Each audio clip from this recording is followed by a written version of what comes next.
when you're the type of person who could see people for who they really are, a lot of times they want to make you a target. Like, when who they really are underneath all that they present to be is not the most savory type of person, they want to make, instead of working on themselves, they want to make you a target for being able to see them. So in that, a lot of times I try to be gracious enough to allow people to pretend to be whoever it is they want to be. Like, I allow them to keep up the act. But in that, they be thinking that you really can't see them. You see what I'm saying? Like, they be thinking that you really can't see them. And so they push the boundaries of what it is that they think they could get away with when it comes to dealing with you. And so I've seen the worst in people. Just because I'm like, listen, I know how people get when you start to point out things about themselves that they don't want to face. So I allow them to do their thing. And in that, they push the boundaries. And what's so funny is, like, when they move the way they want to move, and you be like, you know what? No, thank you. Like, I really actually don't want to deal with this. And they realize that you could see them. And that you were seeing them the whole time. You have in them an enemy for life. Not because you did anything to them. Because you saw what they was trying to do to you. Yo, you're not cold. You're just done being misunderstood, disrespected, and drained by people who didn't listen the first time. Clarity feels cold for people who used to the version of you that over-explained, over-gave, and over-fucking stayed. Now you speak less, you move sharper, and you protect your peace without guilt. That's not heartless, that's healing. You're not detached, you're just focused. You're not distant, you're just done begging people to meet you where they never planned to. Clarity cuts off confusion. Clarity kills fake connections. Clarity is peace. And once you choose peace over pleasing, everything fucking changes. You ever feel a little guilty for seeing people too clearly? Like, you can sit across from someone, smile, nod, but in your head, you're already connecting dots they haven't even admitted to themselves yet. Here is something I talk about all the time with my friends. So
intelligence is knowing when to step back. It's knowing what is yours to hold and what is theirs to fix. It's choosing peace over chaos. It's choosing respect over excuses. It's choosing yourself without feeling guilty. At the end of the day, empathy without boundaries is not emotional intelligence. It's not love. It's losing yourself trying to save someone who doesn't even want to save themselves. And that's not your assignment. Protect your peace, protect your heart, protect your mind.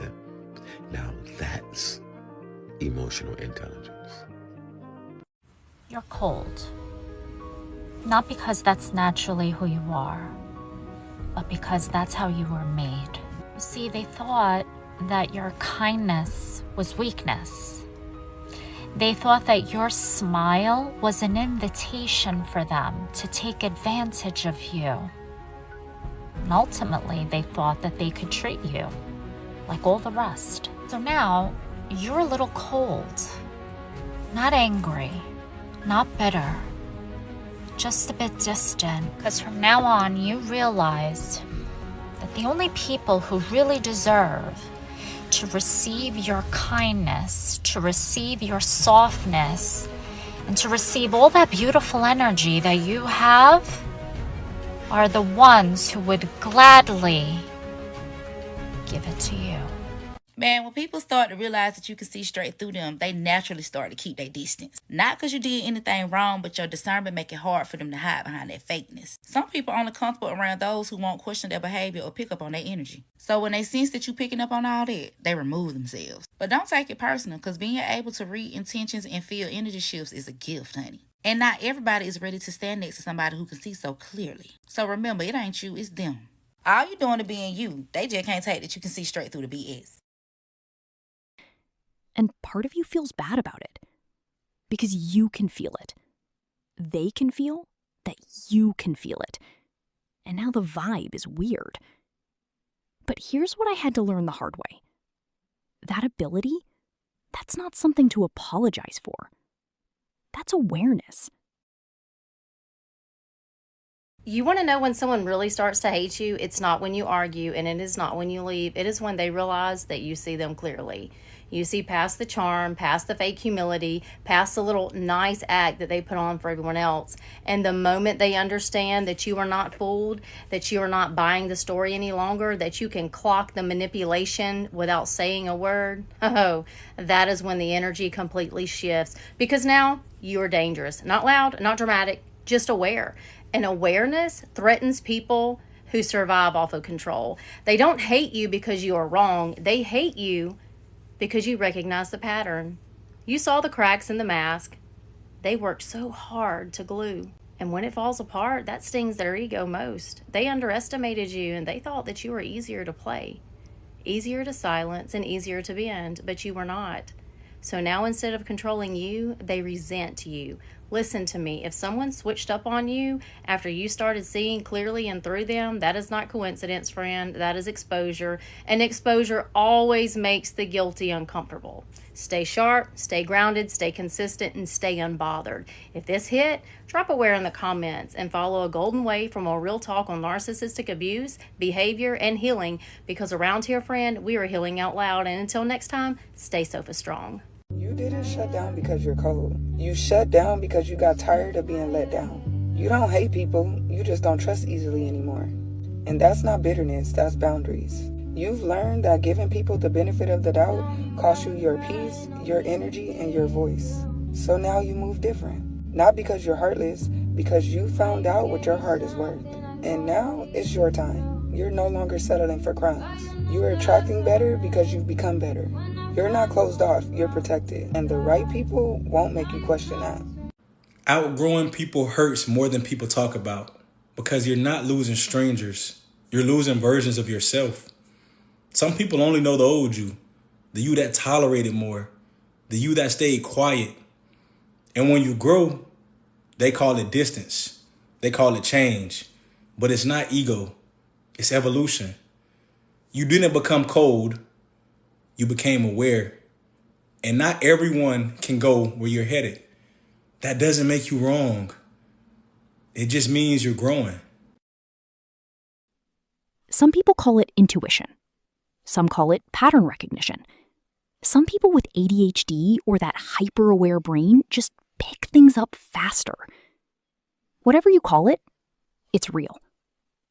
And if you're honest, it doesn't take you long. One conversation, maybe two. You know those people who act super sweet, that are being fake, and you can see through it, but everybody's like, oh, they're really sweet. I see through it. I know people who are sweet and are actually caring, good-hearted, and are actually true good people. And they don't act like that. I can see through it. If somebody tries very, very hard to make it seem like they're a certain way, they're hiding something. But when it just comes naturally to them, and that's just who they are, it's different. But I can see through it. My intuition's never wrong. When you're able to see through people, they tend to stay out your sight. It'd be like, I'm on to you, and they disappear. It's funny how the transparent ones avoid the spotlight. Once you start seeing clearly, the blurry ones remove themselves. When your vision gets sharper, the fake get nervous. It's funny how ghosts only haunt people that can't see them. I see right through them. If I can read you, I don't need you. They don't avoid me, they avoid exposure. Once you know, you start to move different. Awareness is intimidating to the unaware. You can't manipulate someone who already knows the script. If I get quiet, that's because I already saw everything I needed to know. Okay, there's no fooling me. I'm not new to this, I'm true to this. The moment you stop being easily impressed, easily fooled, or easily manipulated, watch how people slowly remove themselves. It's not distance, it's exposure. See-through people don't like to be visible. Silence reveals everything. I see you. Sometimes I'll feel bad for being able to see right through people because I know that they could feel it from me. And I think this just comes with a mixture of being an intuitive person, someone that has ADHD, ADHD, being able to see pattern recognition, feel energy on a very deep level. And I feel like only like 1 or 2 interactions with someone and I could pick up kind of who they are, why they act the way that they do. And a lot of times in the past, I've like disregarded that because I'm like, no, like, you know, I'm gonna give them the benefit of the doubt because, you know, I don't want to judge people right off the bat, but my judgment has never been wrong. And I've always put myself in a pickle when I've gone against it. And it's crazy because all those experiences just show you, damn, you really do see through people, and it's not a weakness and it's not something bad, but something you can use to have discernment, to have good people around you. But you got to make sure you don't overwrite that or discard it. And you already have a quiet understanding of who someone is, why they move the way they move, and what it's probably going to feel like to deal with them long term. Now, here's where it gets tricky. Because you're also a good person. So you tell yourself, don't judge too fast. Give them a chance. Maybe I'm overthinking.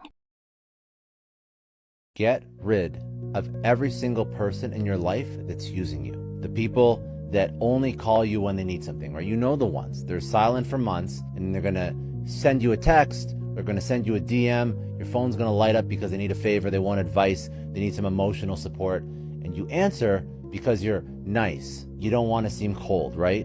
But let's be clear. You're not their friend, you're their resource. You're the backup plan. You're the one they remember exists when everyone else said no. See, real relationships, they don't go dark and then reappear with a shopping list. Real friends check in when they don't need anything. They show up before the crisis. They remember you exist on a Tuesday when life is boring. Stop rewarding people for treating you like a 24-hour convenience store. Stop being available to people who are only available to you when it benefits them. That is not friendship. That's extraction. That's transactional. And you deserve better than being someone's last resort. Let the phone ring. Let them figure it out. Your time, your energy, your care, your love. These are not public utilities for everyone to use. You didn't become cold, and I think you need to hear that. You became self-respecting. You stopped giving unlimited access to people who gave you the bare minimum. You stopped over-giving. You stopped over-explaining. You stopped shrinking just to be liked and accepted. That's not cold, that's pure clarity and emotional growth, because that's finally seeing yourself through honest eyes instead of wounded ones. And cold is when you don't feel anything, but self-respect is when you finally honor what you feel. And when you start choosing yourself the way you always wished others would choose you, people will call it cold, but it's only because your boundaries feel like rejection to those who benefited from your lack of them. And every time you ignore that inner voice, you end up learning the same lesson again, just with a different face. Same pattern. different person. And it hits you like, wow, I wasn't wrong. I just didn't listen. That's the part nobody prepares you for. Having discernment isn't the hard part. Trusting it is. Because once you do trust it, your whole life changes. You stop volunteering for confusion. You stop signing up for potential. You stop trying to wait and see what you already saw. And something else happens too. People start moving different around you. Not because you said anything, not because you confronted them, but because they can feel